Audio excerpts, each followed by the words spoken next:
Hi, welcome to my YouTube channel Destined Path A Sacred Love of Twin Flames।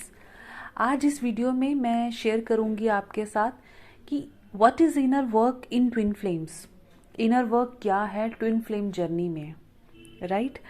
तो twin flames जब मिलते हैं, bubble face को experience करते हैं, तो उनकी लव की इंटेंसिटी इतनी हाई हो जाती है कि वो अपनी आइडेंटिटीज को मर्ज करना शुरू कर देते हैं, या कह दीजिए कि अपनी आइडेंटिटीज को एक ट्विन दूसरे ट्विन के ऊपर बिल्कुल सेक्रीफाइस करने लगते हैं। तो यूजुअली अपनी आइडेंटिटीज भूल चुके होते हैं, अपना पर्पस उन्हें नहीं पता, राइट? अपनी पावर, अपनी इनर विजडम को वो नहीं पहचानते।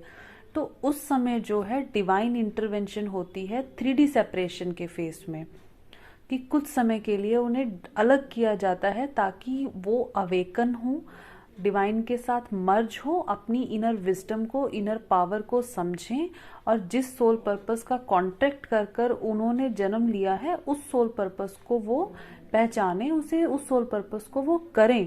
क्योंकि एट द एंड रीयूनियन तो निर्धारित ही है, राइट? लेकिन उस रीयूनियन तक पहुंचने के लिए, उस डिवाइन कनेक्शन तक पहुंचने के लिए एक inner work, systematic inner work करने की बहुत ज़रूरत होती है, राइट? तो इस वीडियो में मैं कोशिश करूंगी कि मैं आपको समझा पाऊं कि एक सिस्टमेटिक इनर वर्क क्या होता है। तो सबसे पहले तो इनर वर्क एक ऐसा कंसेप्ट है जो कि एक पूरा प्रोसेस है, ये वन डे नहीं है। आपको विश्वास करके एक पूरा इनर वर्क रेगुलरली करना है ताकि आपकी हीलिंग हो पाए। इनर वर्क करना क्यों है? क्योंकि आपको खुद को हील करना है। हील क्या करना है? अपने वुंड्स को हील करना है, अपने सबकॉन्शियस माइंड को रिप्रोग्राम करना है, राइट? अपने कर्मास को रिलीज करना है, अपने सोल के साथ आपको कनेक्ट करना है। तो इनर वर्क का जो पर्पस है वो यही होता है, आपको खुद में पूरा करना, आपके अंदर से सारे जो ब्लॉकेजेस हैं, जो नेगेटिव एनर्जीज हैं, उन्हें रिलीज करना, अपने जो लाइफ टाइम कार्मिक रिलेशंस हैं वहाँ से अपने कार्मिक अकाउंट्स को क्लियर करना, राइट? डिवाइन के साथ कनेक्ट करना, ये पर्पस है एक सिस्टमेटिक इनर वर्क करने का। तो अब मैं आपके साथ शेयर करती हूँ कि कौन सी टेक्निक्स हैं जो आप एक सिस्टमेटिक इनर वर्क में कर सकते हैं। तो सबसे पहले तो जब भी आप इनर वर्क की बात करें तो हमेशा स्टार्ट करें आप सरेंडर करने से। जब आप अपनी पूरी लाइफ को, अपनी पूरी ट्विन जर्नी को, अपने सेपरेशन फेज को, उस सेपरेशन फेज के पेन को, अपनी डिज़ायर को, रीयूनियन की डिज़ायर को जब आप पर्टिकुलरली सरेंडर कर देंगे तो उस सिचुएशन में आपको गॉड के साथ एक कनेक्शन महसूस होगा और आपको डिवाइन गाइडेंस मिलनी शुरू हो जाएगी, right? So my first suggestion is कि सबसे पहले तो surrender yourself, surrender your pain, your wounds, your situation, your karmas to divine and accept जो भी है, जो भी आपकी स्थिति है, जो भी डिवाइन आपके लिए डिसाइड करेंगे उस पे ब्लाइंड फेथ करके उसे आप एक्सेप्ट कीजिए। इससे आपकी जर्नी इजी होगी।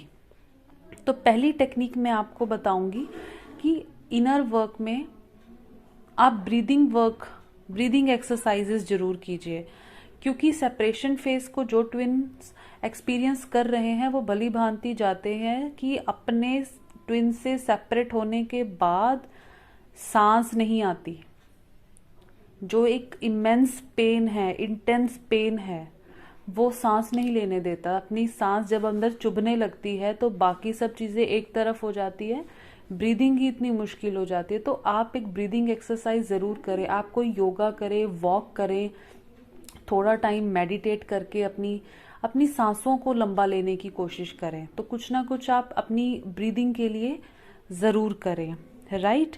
सेकंड मैं आपको बोलूँगी कि आप रेगुलरली रूटीन में जो है चक्रा हीलिंग ज़रूर कीजिए। ट्विन फ्लेम जर्नी में चक्रा हीलिंग बहुत ज़रूरी है।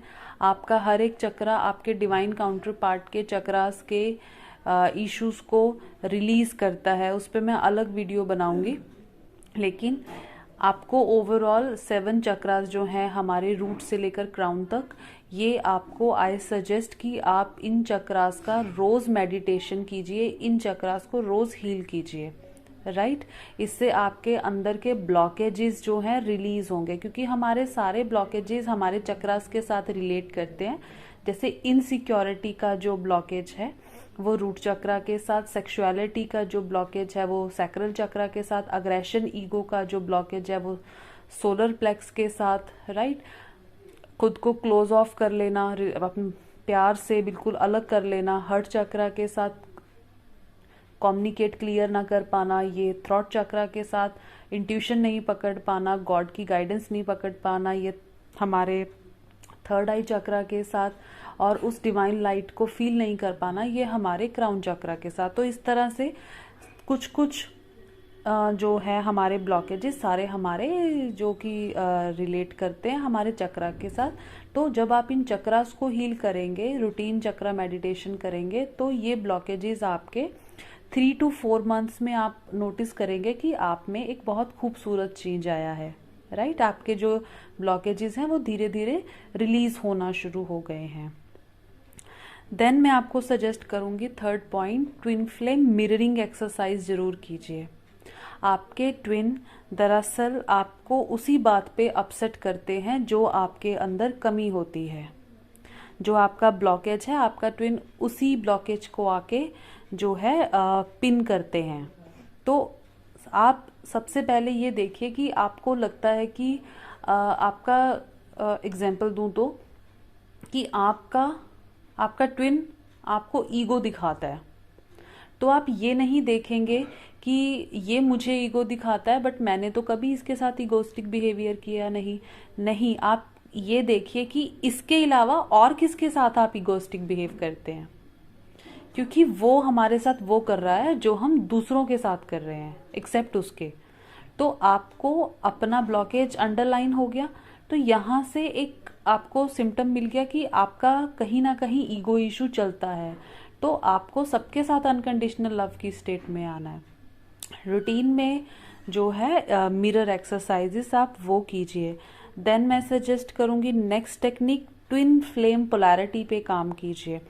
ट्विन फ्लेम्स में 2 तरह के फीचर्स होते हैं, एक सिमिलैरिटी होती है मीन्स समानता, और एक होता है पोलैरिटी मीन्स डिफरेंशिएशन, अलग, है ना, कुछ अपोजिशन होना। पोलैरिटी मीन्स कुछ अपोजिशन होना, कुछ कंट्राडिक्टरी होना। तो आपको क्या करना है, ये देखने को मिलता है कि दोनों ट्विन फ्लेम्स में पोलैरिटी की अगर बात करें तो या तो उनमें एज गैप होगा, कुछ अननेचुरल होगा, कुछ एज गैप ज़्यादा होगा, कोई फाइनेंशियल गैप बहुत ज़्यादा होगा, कुछ इस तरह का डेफिनेटली होगा। तो मीन्स कुछ ना कुछ अपोजिशन में होगा। तो आपको करना क्या है, आपको ट्विन फ्लेम पोलैरिटी पे काम करना है। ये जो हम कहते हैं कि आपको उसको अपनी एनर्जी नहीं देनी, मीन्स वो आप उसको एनर्जी देते हैं क्योंकि आप उस कनेक्शन को फील करना चाहते हैं, लेकिन वो इससे उल्टा करेंगे, वो इस एनर्जी को लेंगे और वो उस एनर्जी को कहीं और यूज करेंगे, अपोजिशन में काम करेंगे। तो आपको यहाँ पे क्या करना है कि आपको उनको स्टॉक नहीं करना। आपकी जितनी एनर्जी उधर जाती जाएगी वो उतना अलग दिशा में स्ट्रांग होते जाएंगे, राइट। तो ट्विन फ्लेम पोलैरिटी पे काम कीजिए। देन जो रनर चेजर फेस है उसे एंड करना होगा। नेक्स्ट टेक्निक में आपको बताऊंगी, उस रनर चेजर फेस को आपको एंड करना होगा। वो तब तक भाग रहे हैं जब तक आप उसके पीछे भाग रहे हैं, राइट। वो हम रबड़ को जैसे 2 उंगलियों से खींचे तो एक उंगली से खींचेंगे, दूसरी उंगली पीछे जाएगी, राइट। तो पीछे जाने की बजाय आपको वो उंगली का जो स्ट्रेंथ है उसको वहीं रखना है, आपको पीछे नहीं भागना, और आपको अपोजिट दिशा में आपको चलना शुरू करना है ताकि अब वो आपके पीछे आए, राइट। जैसे वो रन करते हैं तो आप उसके पीछे जा रहे हो, आपको चेजिंग बिल्कुल नहीं करनी है। आप डिवाइन की तरफ अपना मुंह कर लीजिए, वो ऑटोमेटिकली आपके पीछे चलेंगे। आपको उनको कहने का मतलब है कि चेज बिल्कुल नहीं करना है। जब तक ये रनर चेजर फेस चलता रहेगा, रियूनियन कैसे होगा। तो आपको उनको बिल्कुल भी जो है चेज नहीं करना है, आपको इस स्थिति में उनको लेट गो करना है, राइट। क्योंकि बिना लेट गो किए तो वो वैसे भी नहीं आ रहे हैं, तो एक बार आप लेट गो करके देखिए। अब लेट गो का मतलब ये नहीं है कि वो आपको याद ही ना आए, ऐसा नहीं हो सकता, याद तो वो हमेशा आएगा, लेकिन उसकी याद आपके लिए ब्लॉकेज ना बने, ये होता है लेट गो करना। तो आप twin flame runner chaser phase को एंड कीजिए। नेक्स्ट मैं आपको सजेस्ट करूंगी अपने सबकॉन्शियस माइंड को रीप्रोग्राम करना।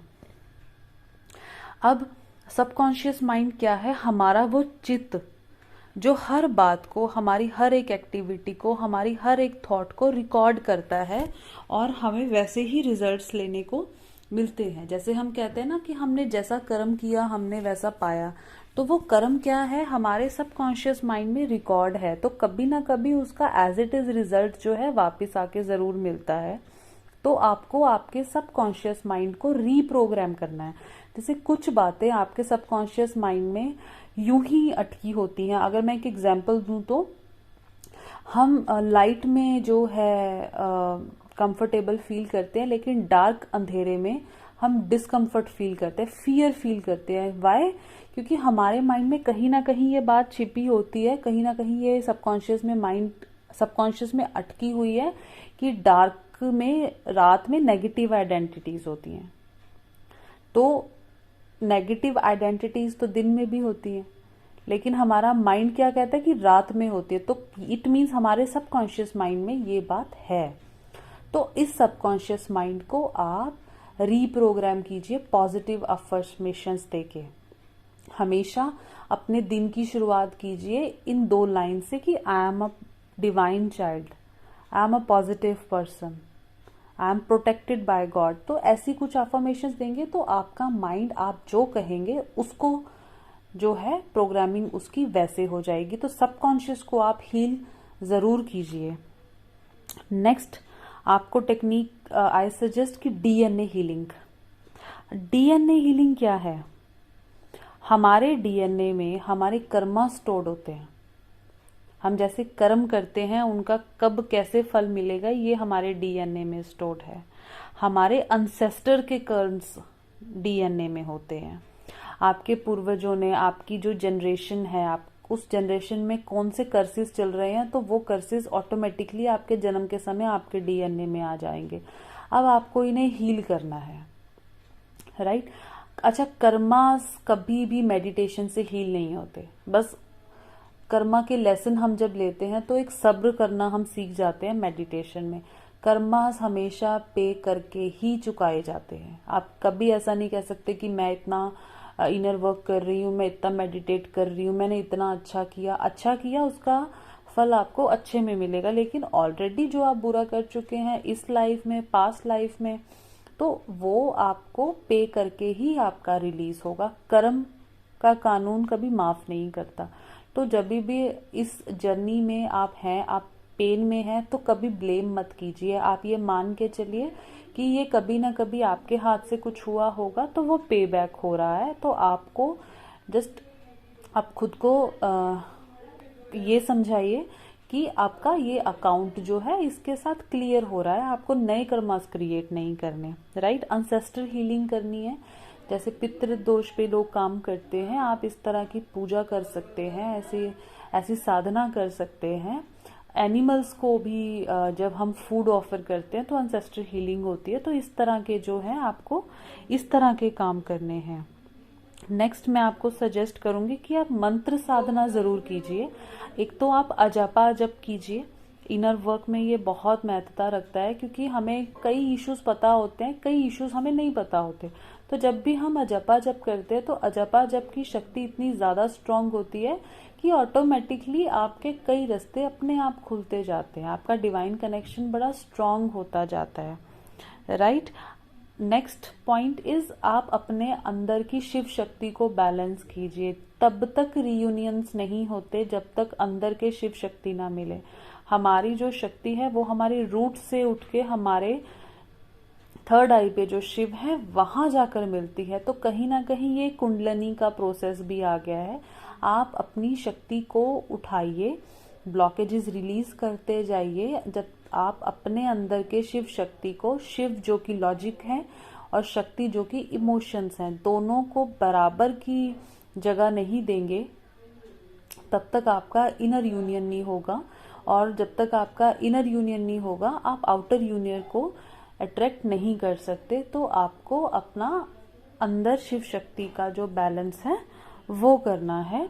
और लास्ट में मैं आपको सजेस्ट करूंगी कि आपको कहीं ना कहीं कुछ ना कुछ ऐसा ज़रूर करना है जो कि दूसरों की हीलिंग के लिए हो, जो दूसरों के लिए हो, जिसे हम कहते हैं कि सोल पर्पस। तो किसी ना किसी सोल पर्पस से आप ज़रूर कनेक्ट कीजिए। वो सोल पर्पस कुछ भी हो सकता है, राइट। आपके लिए ईश्वर ने जो सोचा है, धीरे धीरे वो आपको उस पर्पस तक पहुंचा देंगे। रूटीनली आप देखिए कि दिनचर्या में आप क्या किसी के लिए कुछ कर पाते हैं। जबकि हम ट्विंस हैं, तो हमें क्या करना है, हमारा पर्पस क्या है, हील करना। तो चाहे वो एनिमल्स को फूड ऑफर करना हो, चाहे वो रास्ते में किसी को खाना खिलाना हो, दवाई देना हो, कुछ भी है। कई बार हम एक अच्छे लिसनर बनकर भी दूसरों को हील कर सकते हैं, राइट। तो कैसे ना कैसे करके अपनी पॉजिटिव वाइब्रेशंस को रेज कीजिए। इनर वर्क, अगर मैं इस वीडियो को मैं एक लाइन में कंक्लूड करने की कोशिश करूं तो इनर वर्क है खुद को प्योर करना, खुद को उस हाई वाइब्रेशन में लेके जाना कि आपका ट्विन चाहे ना चाहे उसे अपनी लो वाइब्रेशन से उठकर हाई वाइब्रेशन तक आना ही पड़े। तो ये है आपका इनर वर्क। अपने अंदर का सारा जो हम कह दे कि मेस है उसे निकालना, अपने सोल पे जितने वुंड्स हैं उन्हें ठीक करना, उन्हें रिलीज करना, चाहे वो इनर चाइल्ड हो, चाहे वो कार्मिक बॉन्ड्स हो, हर चीज से निपटना, राइट। एंड इनर वर्क एक दिन का प्रोसेस नहीं है, ये एक लंबा समय लेता है। तो इसके लिए बहुत जरूरी है आप पेशेंस बनाकर रखिए, राइट। पेशेंस रखिए और अपना इनर वर्क करते जाइए। ये मैंने वो पॉइंट्स आपके साथ शेयर किए हैं जो सब करते हैं, जो करने ट्विंस के लिए बहुत ज़रूरी है। आपको अपना डीएनए भी हील करना है, मिररिंग एक्सरसाइज भी करनी है। इसके अलावा अगर आपकी जर्नी कुछ और है, राइट, कुछ अलग अननेचुरल प्रोसेस है या अलग सिचुएशंस हैं, उसके लिए आपको सिस्टमेटिक इनर वर्क अलग से जो है देखना पड़ेगा कि उसके लिए क्या सिस्टमेटिक इनर वर्क आपके लिए हो सकता है। ये पॉइंट्स जो मैंने आपको बनाए हैं ये हर ट्विन को बेनिफिट देंगे। सो आई होप आपका इस वीडियो से बहुत ज़्यादा बेनिफिट हो, आप हील हो पाए, आप ग्रो कर पाए। तो नेक्स्ट वीडियो में मैं आपसे मिलूंगी अनदर कॉन्सेप्ट के साथ कि जो इनर वर्क है वो स्पिरिचुअल अवेकनिंग को एक्सपीरियंस करते हुए बाकी सोल्स के लिए क्या होगा, राइट।